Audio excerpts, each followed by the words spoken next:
This is Turtle Flinging Monkey for TFM News with another article from Shedding of the Ego, link in the description.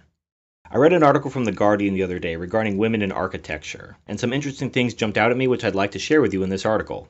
First, I need to get a slight rant off my chest. The article from The Guardian is titled, "If Women Built Cities, What Would Our Urban Landscape Look Like?" which was 29 paragraphs long, but only the last 11 paragraphs were actually about the subject of what a woman-built city would look like.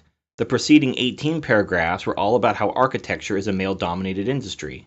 Of course it's a male-dominated industry, it involves math, provides little social interaction, and demands tangible results.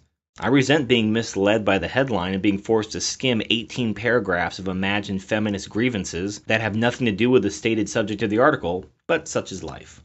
Another issue I have with the article is that it should have been called, "If Women Designed Cities, What Would Our Urban Landscape Look Like?" not, "If Women Built Cities, What Would Our Urban Landscape Look Like?" The entire article is about architecture, not construction, and last time I checked, construction was an overwhelmingly male-dominated industry, and feminists don't seem to mind that at all because construction is dangerous, dirty, and uncomfortable. Women would much rather sit in an air-conditioned office drawing plans and have men do all the hard work while they complain about how oppressed they are. If only it didn't have to involve so much math. Okay, rant over. Now let's talk about how cities work, and for the sake of argument, let's call them male-designed cities because they are. What are the most well-known structures associated with a city? Skyscrapers. The reason is both simple and obvious. Land is finite, while the sky is infinite. The entire purpose of a city is to pack in as much real estate as possible into as small a space as possible. The concept of building up instead of out makes perfect sense. A 2-story building and a 20-story building may be just as wide and take up the same amount of space in the cityscape, and yet the 20-story building is going to be about 10 times more productive than the 2-story building. It will be able to house more people if the building contains apartments, more companies if it's an office building, or whatever the building's purpose is. The skyscraper is one of the miracles that makes cities possible. If city buildings were restricted to only a couple of floors, the city would quickly run out of space. Land is finite and precious, while the sky is infinite and free. Fiona Scott, one of the female architects interviewed in the article, doesn't seem to understand this, and notes, quote, "I don't think there are many women who think, oh, my ideal project would be a massive tower." Unquote. What would an architect, any architect, have against towers? Is it because towers are long and stick straight up and thus trigger her with phallic imagery? I can only speculate, as she doesn't outright say as much, but it can be reasonably concluded that towers are considered masculine. What would a female-designed city look like then? What is the feminist answer to these phallic patriarchal skyscrapers?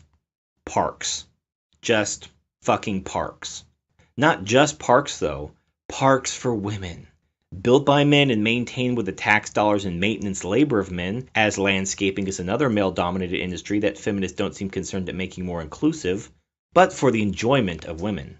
Caroline Mosier, another female architect that the author interviews, takes her on a tour of, quote, what the gendered city looks like, and what we could expect to see more of if planners and architects more routinely thought in these terms.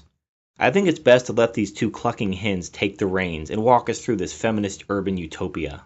As we make our way through the ancient parks past public tennis courts and a toddler's playground, towards a cafe popular with older people and mums, the women's swimming pool nearby, she says, is evidence of the recognition that women need their own space.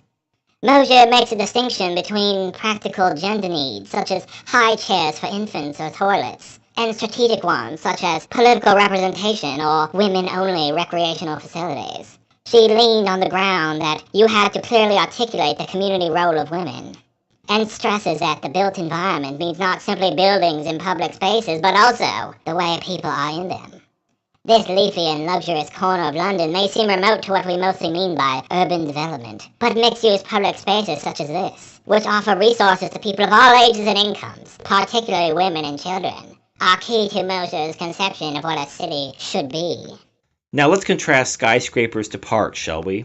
Skyscrapers are useful, but not only useful, they are wonderfully efficient, as they utilize the free sky rather than the scarce earth. They house families, they shelter businesses that provide jobs, goods, and services to people. They are self-sufficient, as the tenants of the buildings pay for all the upkeep, and even pay additional taxes into the city based on their productive work. Even putting aside the phallic imagery of skyscrapers, they are the perfect architectural symbol of masculinity. What is a park? It's pretty to look at, and can lift one's spirit and mood if they're tired of looking at stone and metal.